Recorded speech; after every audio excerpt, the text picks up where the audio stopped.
Assalomu alaykum. Bugun sizlar bilan o'tadigan yangi mavzuyimiz some, any, no, much, many, a lot of, few va shu kabilar.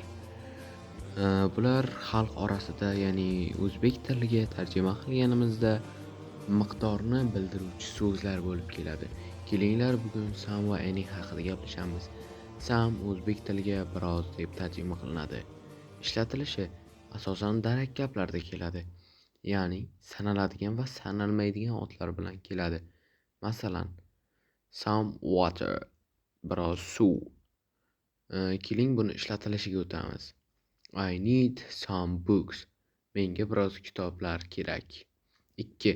Taklif, iltimos, so'roq gaplarida ham keladi.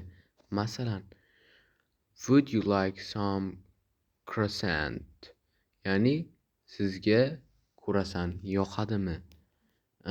Aniq bo'lmagan miqdorni bildiradigan narsa bo'lgani uchun ishlatilinadi. Keling endi any haqida gaplashamiz. Any o'zbek tiliga hech qanday, bironta ham emas deb tarjima qilinadi.